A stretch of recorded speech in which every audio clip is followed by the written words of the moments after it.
Is that on okay? Thank you. So I worked with both Chris and Gordon for any number of years, and the amazing Bill Ottinger. Bill, where are you? Here somewhere. Bill Ottinger's sponsored, way back, okay.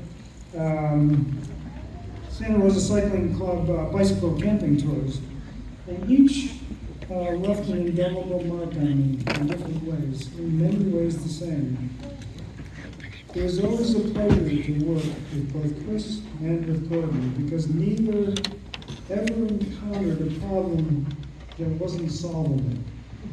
When I found out that Chris was a highly accomplished mountain climber, I could see that his approach to organizing was based in enormous experience, methodical, matter of fact, forging ahead no matter the circumstances. He was like that on the bicycle. I used to work the monorail and still do aid station for the wine country Century. And one year, for some reason, Chris decided to do the 200K ride, back when we still had that. He came in after completing the first, I think it's about 40 miles or so on the 200K route on a very hot day, and with Coleman Valley climbing behind him. And I asked him, seeing that he looked a little pale and obviously overheated, "How you doing, Chris?" To which he replied in his poignant brevity as befits his British heritage, "I'm knackered." At which point he got back on his bike and forged ahead through the heat on the other 80 miles to successful completion. And that was Chris, successful completion. Among his many jobs and duties on the camping trips, he was notable for the famous wine club, where riders could bring along their favorite wines to share with others. Again, it's a description of Chris in that he was a big advocate of the sharing and the conversation and the camaraderie. I found this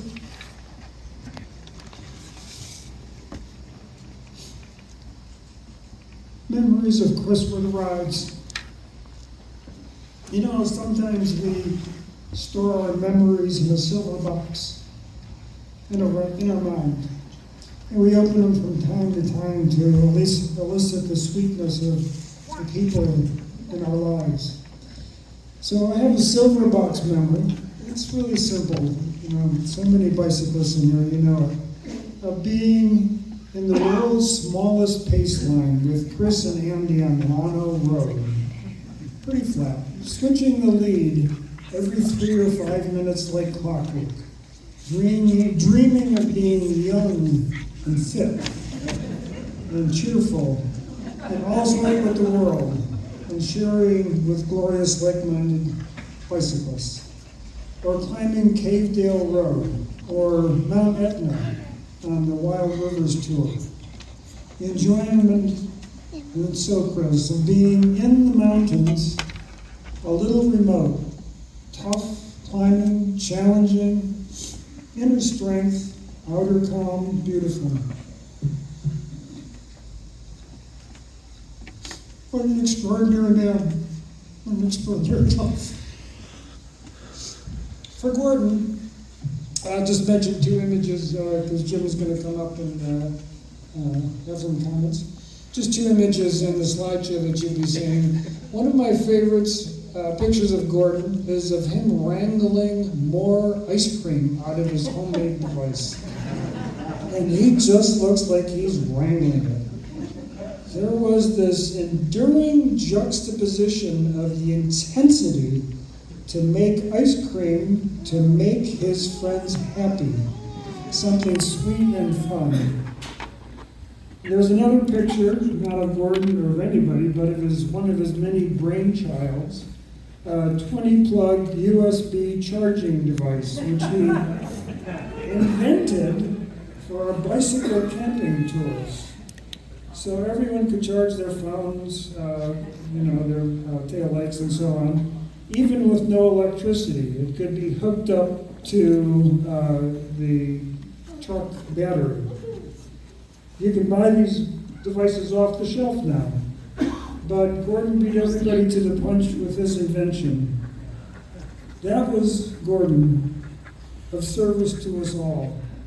I feel so fortunate to have been a recipient of his life of service in some small ways. Jim? Matt? Jim Stewart? Gordon brother.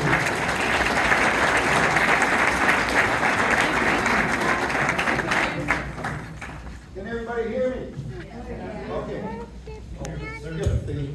There it is, Jeff. You can hear me, right? Okay. In the back, can you hear me? All right. Thank you. Thanks, Peter, so much for talking about Gordon. I got to chuckle a little bit. You were talking about his device for plugging stuff in and charging. You know, actually he did something for his friends, but he, I don't know, he was a weird guy because he was right at the leading edge of technology with so much stuff. In his work he did in the, what else did he do? He came up with a computerized device to prove his bread for him when he worked. And a machine with using air pressure to figure out how much water was in the well. And all this cool stuff, and he put this charging device together for you guys. But would he have a cell phone of his own? No. He's a bit of a Luddite in some ways, you know, he was opinionated about which things were the right things to do and which things were not. Opinionated? Gordon, opinion? Oh. having a cell phone was not one of the things, but he came around to it in the last year or so. I actually had a lot of texts with him when he finally got a hold of one of those things. Did you use the microphone? Yes, I can. Okay, thank you. So I'm going to talk a little bit about, give you some background about our family life here, how Gordon, the influences on him that you might be interested in, which helped him turn out to be the kind of guy that he was. And just I'll mention here today, we've got some Stewart family folks here. My son Mike is here. And Pat, who's Gordon's nephew, and Pat's wife Lindsay, and their 3 girls. They're delighted to have you here joining us today. And of course, many of you, maybe all of you know Cora, Gordon's wife. So our dad was an airplane mechanic back in the war for Lancaster bombers. And he was assigned from base to base in England. And they'd move around, and he was also a pretty inventive guy. And they came up with a strategy of having one of these tiny little travel trailers that they called a caravan in England. And they would move it around from base to base and make friends with a local farmer who would give them a place to put their trailer and let them have fresh eggs and milk, which was pretty unusual for them because everybody was in rationing in England. And in return, Dad would keep their machinery running for them, the tractors and so forth like that. And then they managed to get by pretty comfortably. I think they actually bought 2 of these things and put them together and made a little kind of tent affair. So their standard of living was pretty good for the tough times in England there, as much so that they decided they could have a baby. So Gordon was born in 1944 in these conditions, and things seemed good enough that they could have another kid. So Jeff was born about a year and a half later, who's Patrick's dad. And from there, they moved around and grew up as little kids there. My dad was then, after the war, assigned overseas by Vickers Armstrong to various places overseas. And after Gordon got to be old enough, 5 or 6 years old, he went to boarding school. And think, wow, how strange, those were what were you doing putting a first grader in boarding school? But that was pretty much the custom of the time. And looking back on it, I think the deal was that England maintained the colonies by sending the administrators overseas and keeping their kids back home and training them in the proper English ways in boarding school. My brothers went to primary school in Dublin, Brookhouse Elementary, and I actually went there for a couple of years, and I found it was pretty cool when Dad was stationed there for a bit. And then in secondary school, they were in St. Columbus, and also in Dublin. And Pat is going to tell us a bit later about when he and Gordon went back for a reunion there a few years ago. Growing up, he was away from home. He really was never at home. When he got out of secondary school, he came back to the States. Dad had gone to work for Boeing then, was in the States, and he went straight back and into college. One of the smartest guys I've ever met, but he never really did well in the traditional education environment.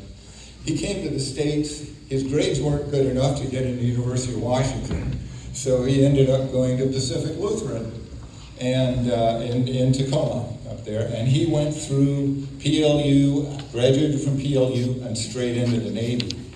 So by the time he got out of the Navy later on, he had all these defining experiences, and he had never really had any true family life like we really know.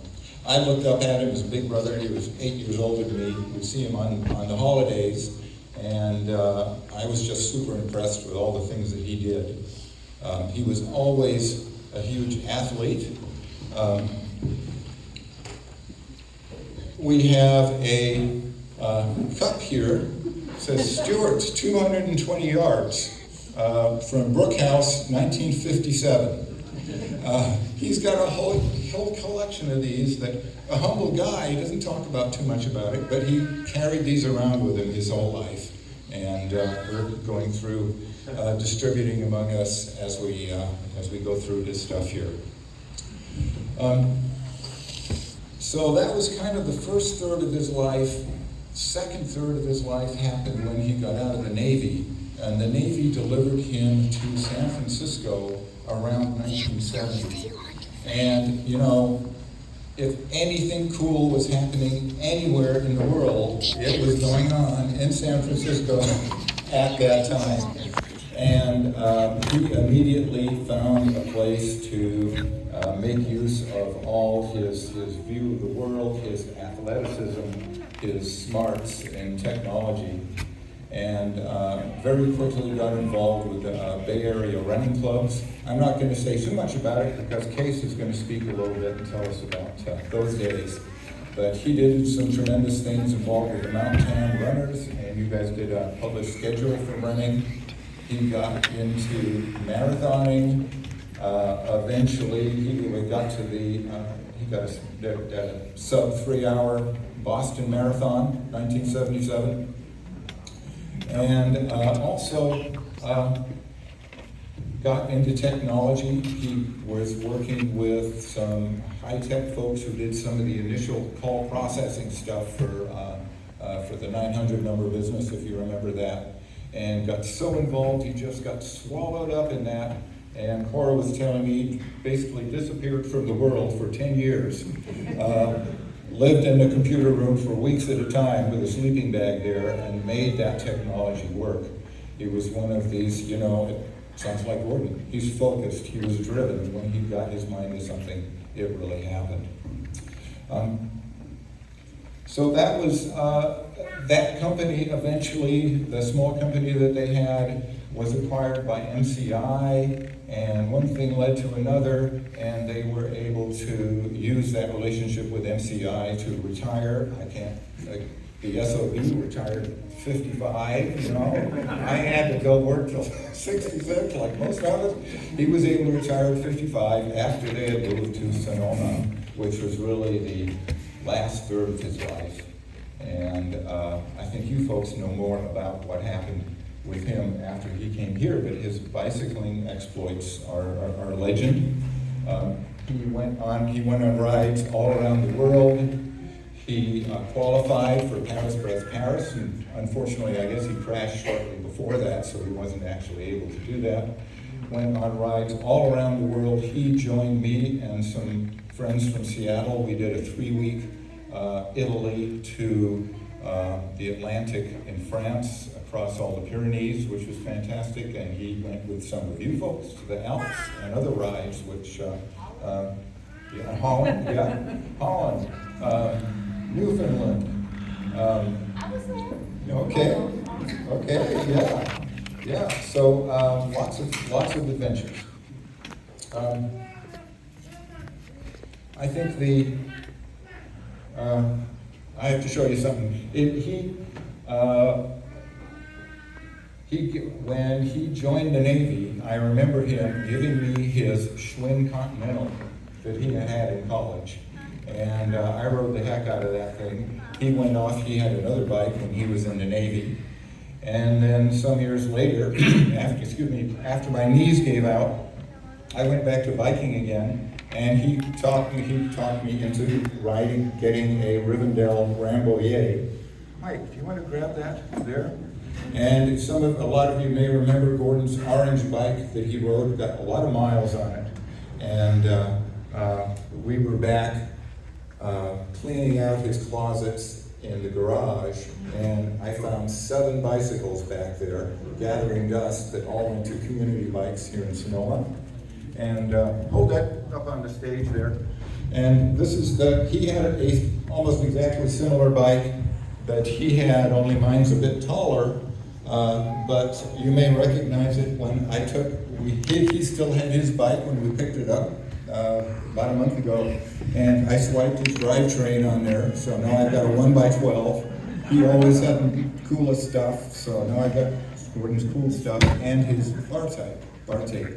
So we were riding on the ride today, and I was just thinking about, here I am riding on the roads that Gordon loves to ride on, holding onto his stuff, which is great. And Mike also was riding along on another of his bikes, which was a fancy Shan 14-speed roll-off that Gordon got a few years ago. So Gordon's bikes were out on the road today.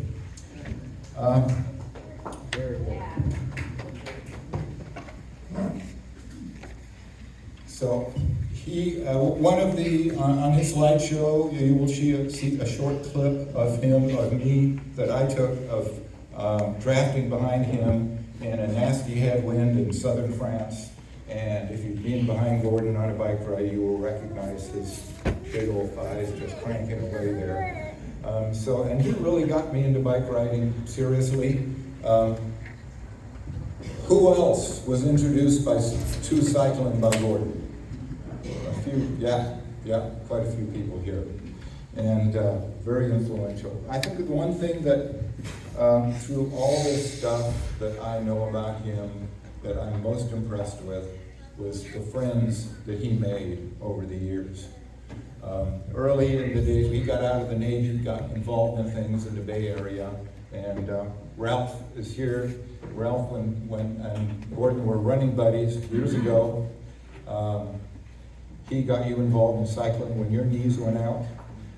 Case is also a running buddy back from those days, so 50 years of friendships here with these folks, and many of you have 20, 25 years of friendships with Gordon, which is just wonderful.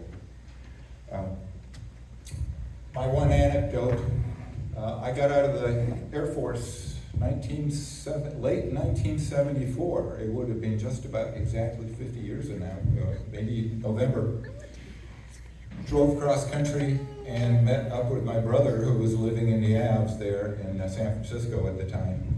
And he was working at Fireman's Fund Insurance, which is where he met Cora.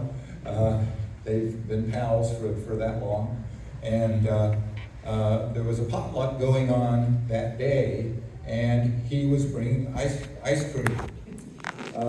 So it was my job to take the ice cream churn from his apartment up to Marin for the potluck. Unfortunately, I didn't realize how far it was. I got going late, I got lost on the way, and I showed up with a tub of somewhat melted mango ice cream. But I remember that, and I understand he's been making ice cream for people ever since. So it's been 50 years ago pretty much to this week is when at least I know that was going on.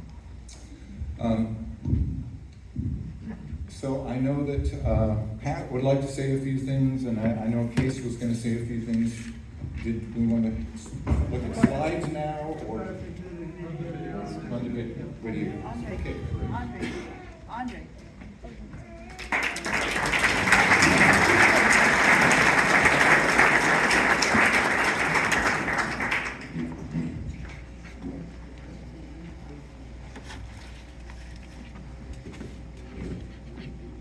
One moment, please.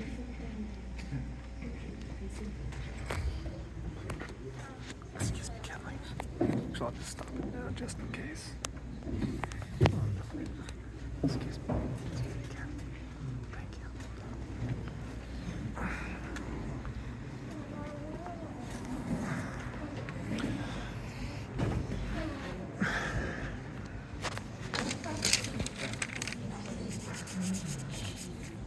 Thank you, Ken.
That's our coat of arms.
For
the last 30 years or so, I've lived in the Bay Area. I've traveled a fair amount around the country and around the world, and every time I come back here, I'm glad to be home.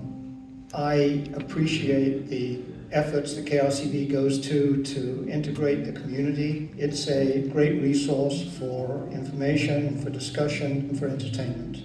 I hope that my support will enable the station to continue to provide the community with the programming and services that are important to it. I'm Gordon Stewart. I'm thinking of including KRCB in my will. I hope you will too.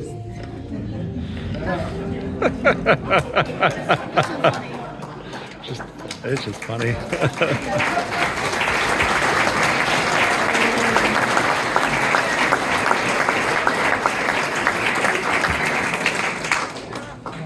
Patrick? Would you mind holding it? Thank you. It's been going the whole time, so you just leave it. All right.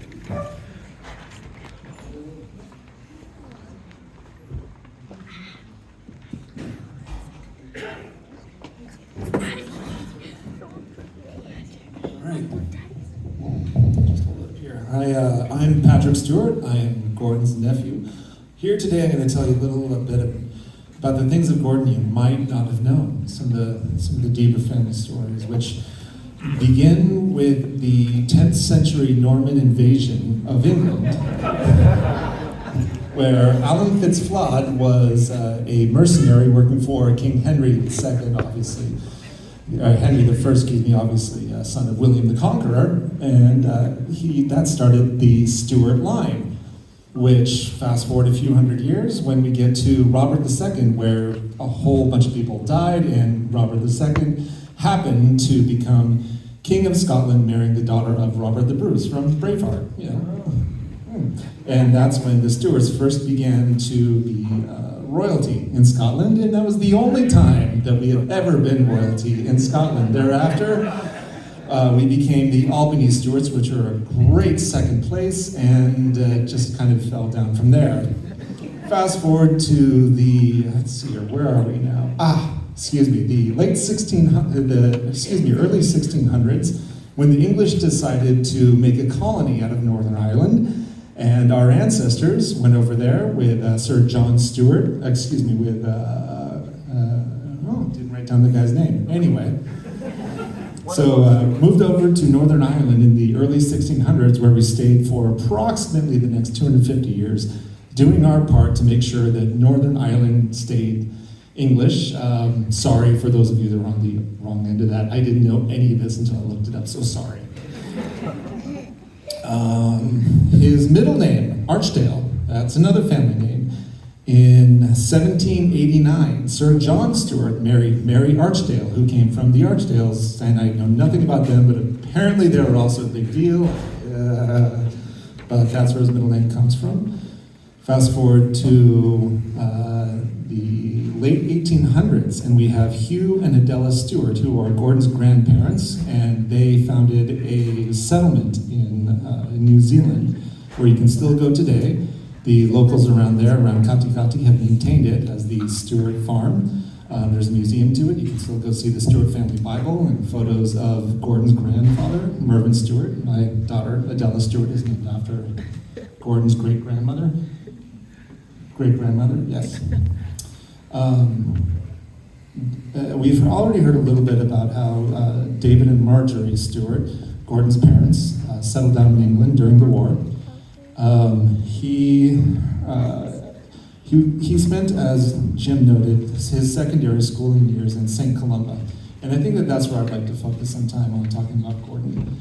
I believe it was when I was about 12 years old, my father, Jeff Stewart, he and Gordon, they went to school in St. Columba together, and he took the family on a trip through Ireland and England to show us all where he first grew up. And one of the places we stopped off was St. Columba, which was the boarding school that my father, Jeff, and Gordon went to for, I believe it was 6 or 7 years. I heard all sorts of stories of my dad and Gordon playing cricket in hallways, breaking windows, and getting into all sorts of trouble, being on the rugby team together, all sorts of activities. In 2019, my father passed years ago, and in 2019, maybe it was 2018, Gordon and his old rugby team that my father was also on decided to have a reunion. And seeing as we need to have someone to cover for my late father, I decided to join Gordon on the trip to go over to St. Columba, where I got to meet his old rugby team from high school. They were still telling stories about how they beat Black Rock in, 1963. Just such a team as Black Rock. And for us to beat them, it was really something else. But had a wonderful time because I really got to go on that trip and get an idea about where Gordon's youth was really spent. And it was primarily just around Dublin. To be honest, I'm not completely sure where he got his English accent from, but maybe Cora can help out with that a little bit. From his dad, okay. His dad was working on airplanes after the war in the Dublin airport, which is why Gordon went to school in St. Columba, south of Dublin. As I've known him throughout his adult years, he has always been giving to my family, has always been giving to me, very charitable. When my wife and I, Lindsay Stewart, when we got married, he and Cora, thank you Cora, underwrote the alcohol at our wedding, which ended up being a little bit more expensive. Again, thank you Cora, than we planned. Thankfully, we didn't have a negative impact on their retirement funds, which I think, but yeah, but it was wonderful. I moved here something like 12, 13 years ago, and Gordon and Cora have both been wonderful parts of my life and my children's lives for that whole time. And I think that one of the biggest testament to Gordon's life is honestly just looking at the attendance in this room. I mean, look at us. Like he spent the last of his life, as Jim mentioned, building all this for all of you. And it's wonderful to see the fruits of all of his labors, and all of you just come together and remember him. So I just wanted to say thank you to all of you. Thank you.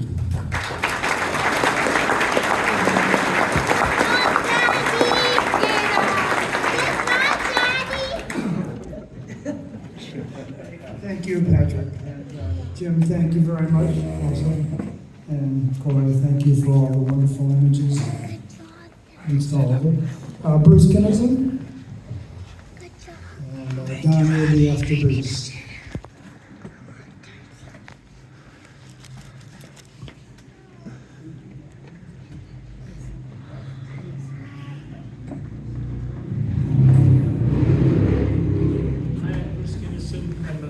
Retired public defender of 35 years, and after 35 years of public defending, I thought I needed to get out, needed to get back into nature, and friend of mine referred me to Land Pass, which is one of the leading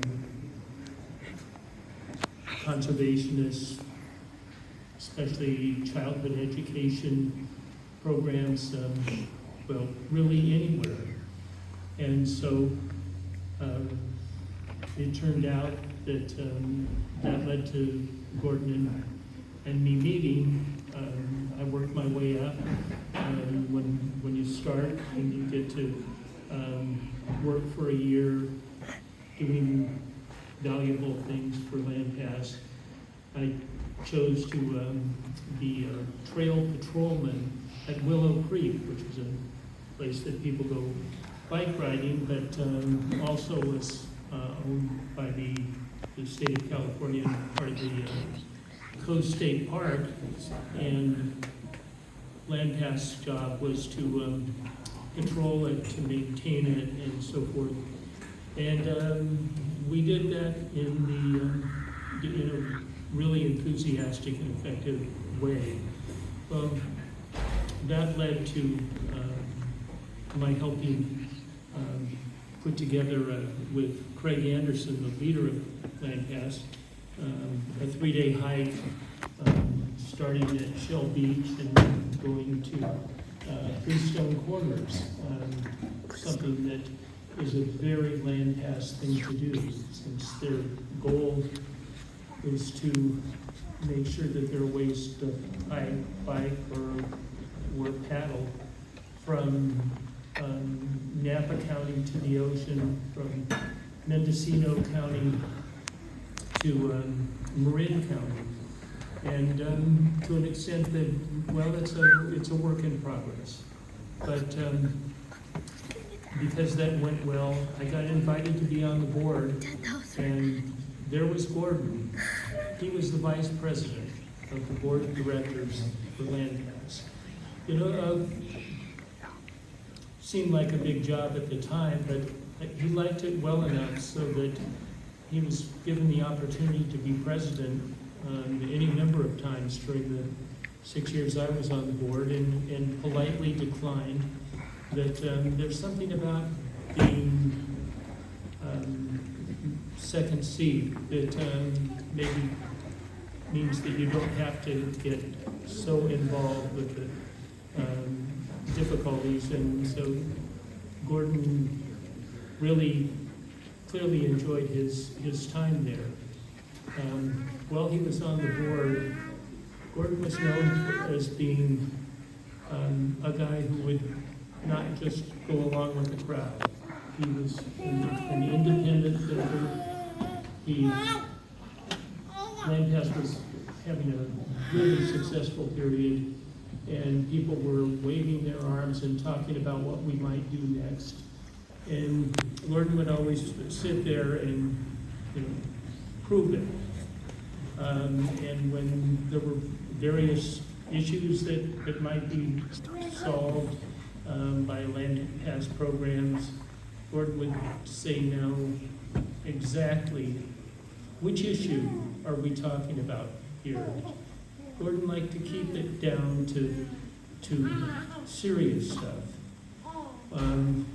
When there were public meetings and we got to meet with the public, Gordon was just the world's best greeter of anybody who wanted to come in. And he and I were self-appointed bartenders for each and every group fundraising dinner or other things that we might have. During that time, Gordon established on some of the Land Pass trips that he was a great hiker and a strong kayaker, but there weren't many times for him to show off his riding skills. But turned out that I had a bike and he had a bike, and so he introduced me to Sonoma County riding in the Stewart way, in a way that I had never imagined possible. And he knew every foot of every road, in Sonoma County. We would often go to the most obscure places on Tuesday mornings before we would eventually have lunch meetings in the Tuesday ride lunch group that he was kind enough to get me into. But they would be to places that I would have never heard of. That was part of his what he knew, but other parts of what he knew were that he always showed up. His favorite response, and if told that bad weather was coming, was rain confirms, and he just had to figure out whether he was going to be in the rain, or whether he was just going to sit that out and we'd have coffee somewhere. But quite an influence that way, and always an influential person. The last board member that needed to be persuaded in order for things to get done. At the time, he also told me about his interest in the KRCB program. He was on the board there for quite a while, and really liked how serious it was compared to the lightheartedness of land pass. And he also, of course, besides working for the Bicycle Club, was helped with the Community Foundation, and the Community Foundation has money that's provided to them, and they distribute money to worthy causes. Gordon and Cora, I believe, were instrumental in helping pick causes and making sure that the right amount of money got to support them. I believe they also have celebrated land pass for quite a while. I think it was Jim who was talking about what a creative person Gordon was somebody who would not take no for an answer. And I got to experience that firsthand because my wife and I lived in the woods a little bit, and we had bird feeders. But the problem with bird feeders in the woods is squirrels. And no matter what kind of a bird feeder we would put up, there would be squirrels that would love to knock it down, steal everything out of it, or do anything to frustrate the intent of it.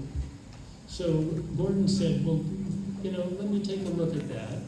And so he got a big concrete block, and he had a pole, and he dangled, a very nice looking bird feeder from that, and said, this should work.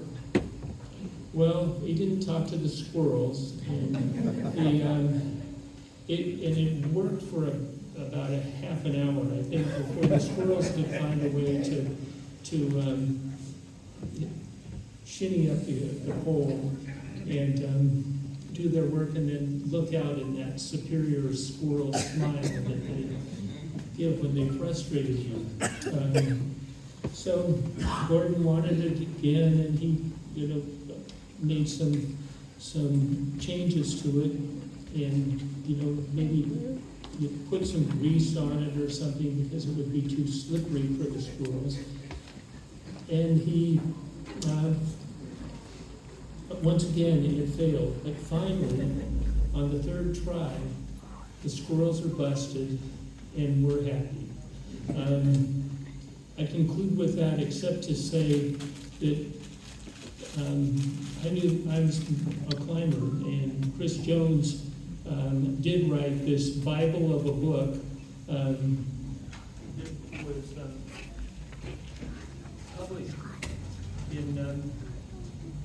in 1976, he told me later that they wanted him to update the book, but he never quite got to it. But this is a book about the great climbs in North America that were done throughout history. Now, we just saw about the north face of the North Wind mountain in the Canadian Rockies, the one that's 5,000 feet high, that's dripping, that's icy, that's avalanches coming down and everything, and how he and his partner made it. Well, somehow when Chris was writing about the noteworthy climbs that had been done in North America, he somehow admitted that one, which may have been the greatest. Thank you.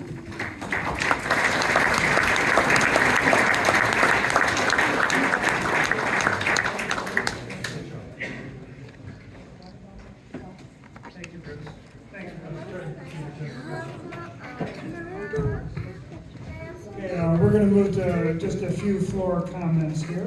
Don, let's see, Don, Don? Okay.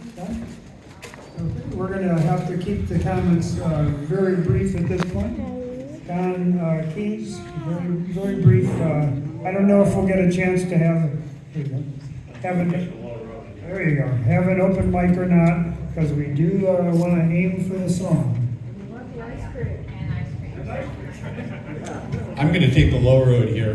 My period with Gordon is the Santa Rosa Bike Club period. And I rode and worked with Gordon a lot. The first time I ever met Gordon was at a bike club meeting. And I was there giving a presentation on Paris, Brest, Paris, a long ride that I'd ridden, and I was very excited about it and wanted to share with the club.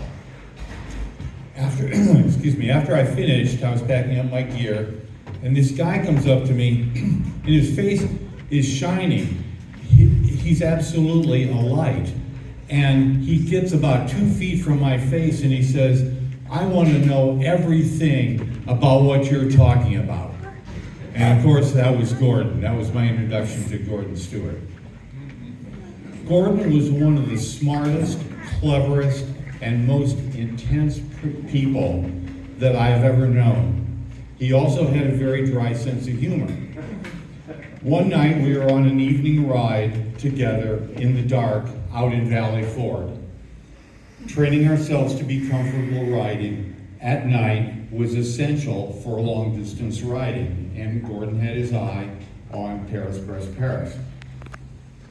When you ride at night, it's important to have good visibility from behind, and good red blinking taillights were something that we all had. Gordon came out with this. Gordon was an eccentric. Gordon came out with his taillight that was about like so. It was almost 8.5 by 11, and it was blinking. But I was impressed with it because it made him so visible. And I said, "Gordon, what'd you pay for that thing?" He paused for a beat or two and he said, $49.95. And if it saves my life twice, it will have paid for itself. That's so funny. That's verbatim. So Don, we were going in the garage yesterday. We were going in Gordon's shop. We were going through that monster light is there. We're going to bring it in and give it to somebody. I'm glad it lives on. I want to spend some time talking about Cora.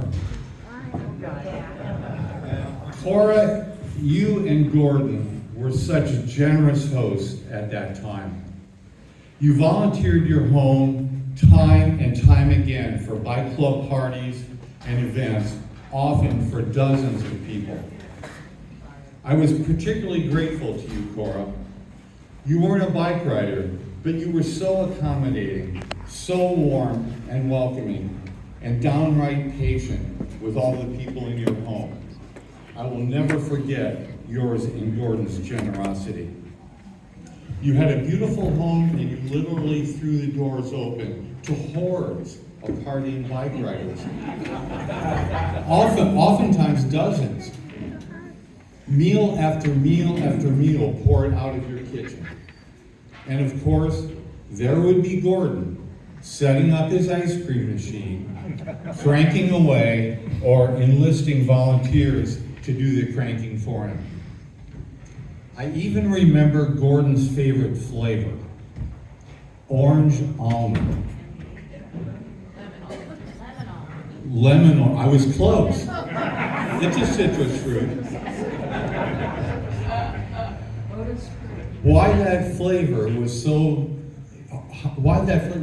captured Gordon's imagination, I never really knew, but you couldn't budge him off of it.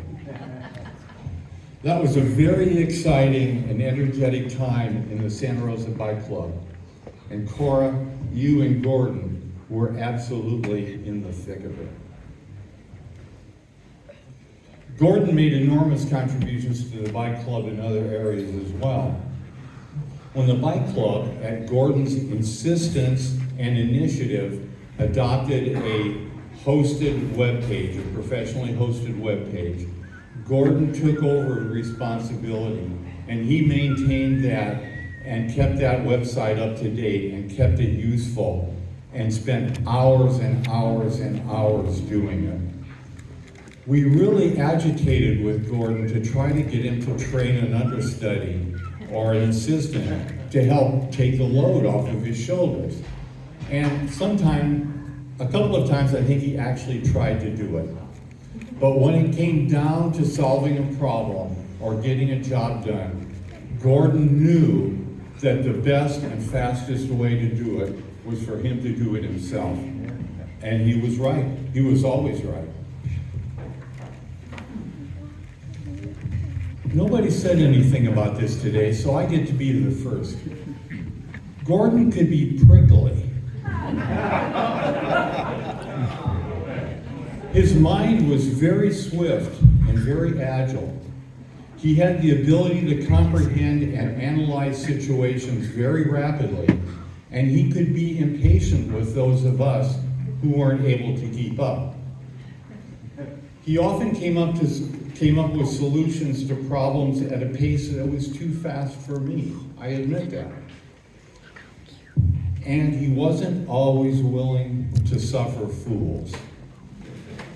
As president of the bike club at that time, on several occasions, I incurred Gordon's displeasure. He often thought that I moved too slowly or in the wrong direction for the club. But that was the cost of doing business with a man as brilliant as Gordon. Gordon could also be loving and compassionate as much as anybody that I've ever known. I'm going to tell one more story. One very dark morning, Gordon and I were both in a small group of riders on our way back to Davis at the end of a 600K brevet. We were probably still 30 or 40 miles out from Davis. 5 or 6 of us had been riding together throughout the night for safety and companionship, but we got separated from Gordon somehow. I think somebody flatted, and some of us decided to stay with the person who flatted for the repair, and some of us decided to go on. Sometimes at the end of a brevet like that, after 350 miles, you just got to put the blinders on and keep riding.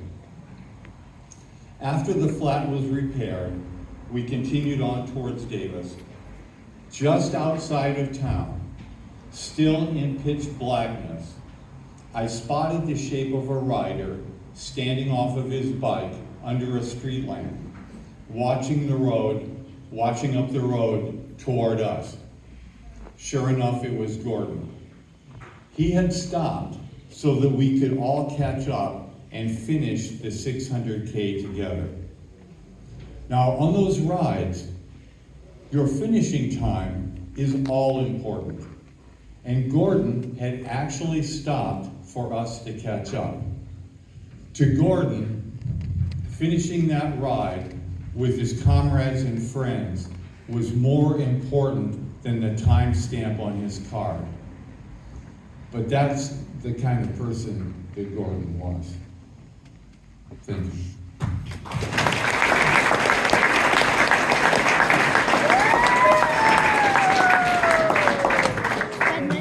Thank you very much.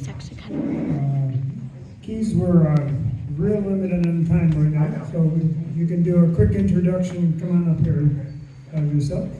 And in the meantime, we're going to be, we said ice cream at 2, so we're going to have the song and ice cream at 2. So get ready, Carol. We'll have you come up in just a moment. I'm Case Tenzing.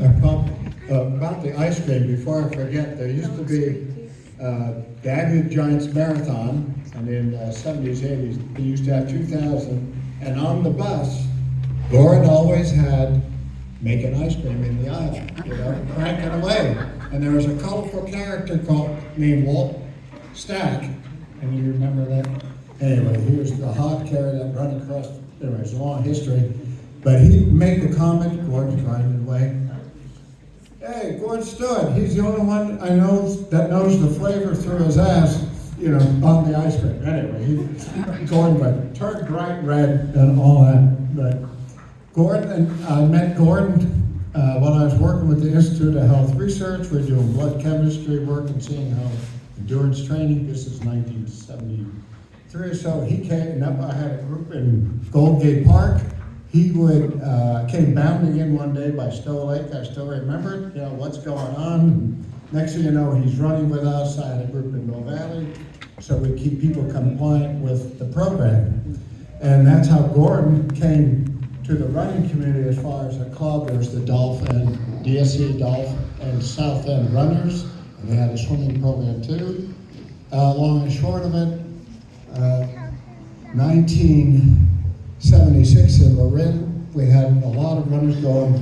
Gordon was one of the ones on the board when I started in 1976, the Tamalpa Running Club. And he became the second president, so he was all involved with running on Mount Tam and the surrounding area. So this is after Frank Shorter, won the gold medal, the running boom hit, and then races started. And as you've all heard, Gordon's very sharp, and Cora got dragged into it. We started a magazine called The Schedule. After being in Southern California, we saw a swimmer thing that listed the races and the entry form. There's no internet. There was only mainframes, I think, at that time, right? And so we hit upon this idea. We started the magazine. That thankfully became kind of the Bible for when and where the races are, because they only publish a once a year publication by the governing body of running. So we did a monthly and updated monthly, and that came on. And they were instrumental in helping all in the first few years there, till we could finally do it. They cut us loose, finally do it on our own. But I still remember Cora being there late at night, whether we're working on the first Bay Area, the first kind of timing companies, what we started called the Total Race Systems. And Gordon and Cora were there many late nights. When we rolling out the paperwork for the magazine, it was all by hand. Nothing was online, just wasn't available. But anyway, just so you know, Gordon was very involved, and he was godfather to our daughter Annalise, who's in Montana. Couldn't make it here, but that in the early history, Gordon and Cora were very much part of our lives, getting our business going of the timing company and the magazine. And I know a few of you in the club here, and it's been many, many years with Gordon and Cora. We touch base, we lose contact.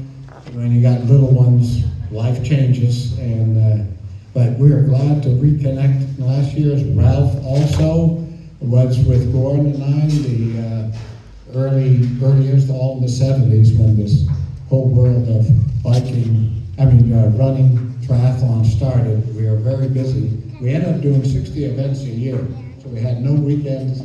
No, yeah. So it was a busy time, but they helped make it all possible. All right, I'll stop there. Thank you very much, James. You have to stand up.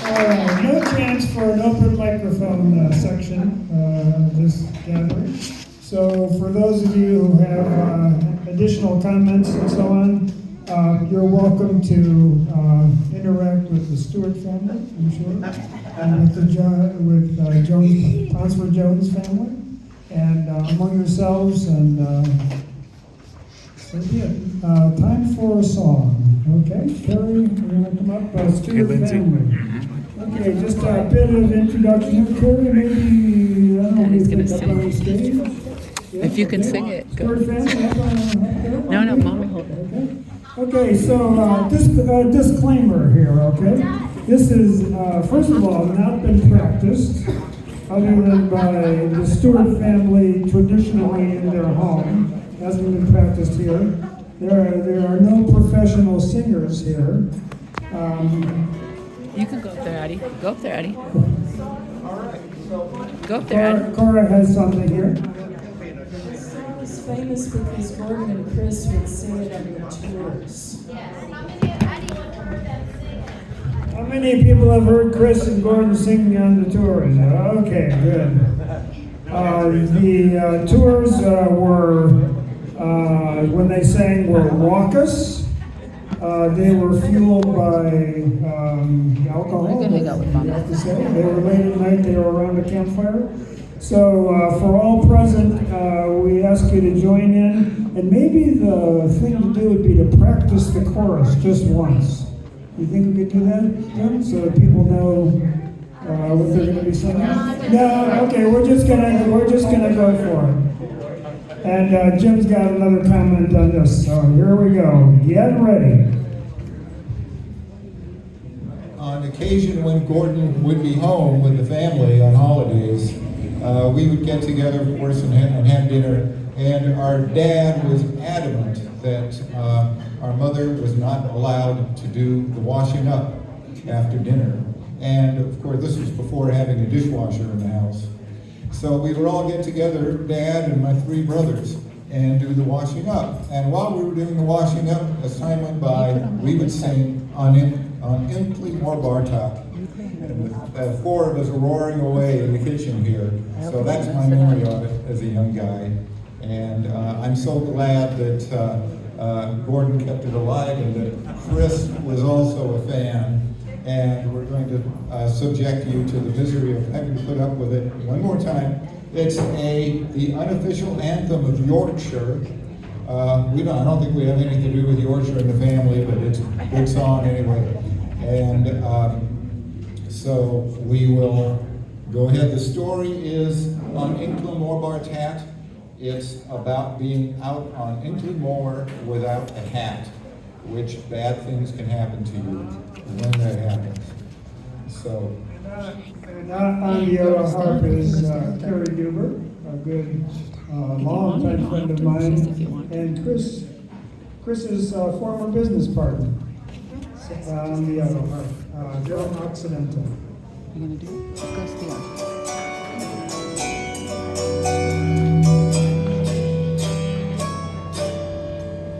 Where has the been since I saw thee?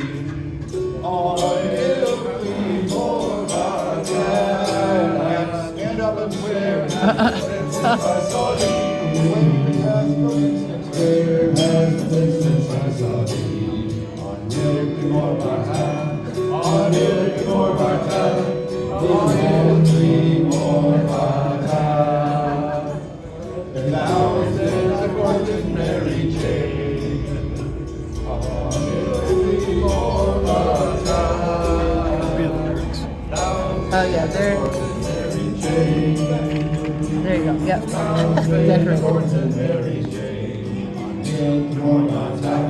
On every Moor Bartat. On every Moor Bartat. And thou shalt catch thy death of gold. On every Moor Bartat.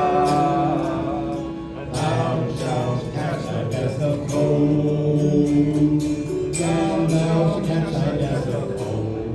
Until we more bata, until we more bata, until we more bata. Then we just will have to bury thee. Until we more bata. Then we shall have to bury thee. Then we shall have to bury thee. Until more bata, until more bata, until we more bata. Then the world will come and take up thee. Until we more bata. Then the world will come and take thee up. Then the world will come and take thee up. Until we more bata, until we more bata, until we more bata.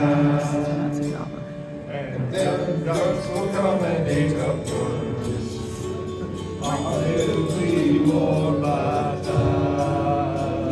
And then birds will come and take up yours. Then the world will come and take thee up.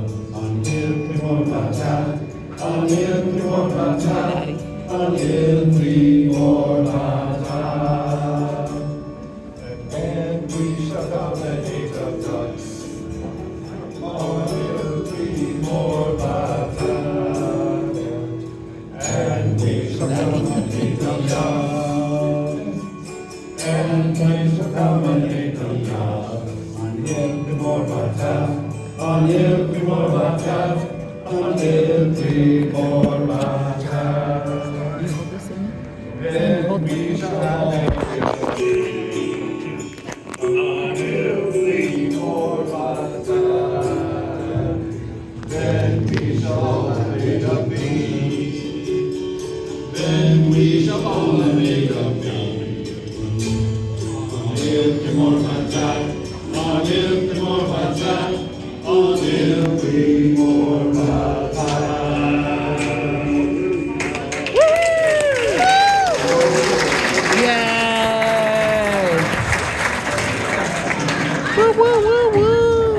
All right, thank you, Carrie, and thank you, Stewart family. A marvelous rendition.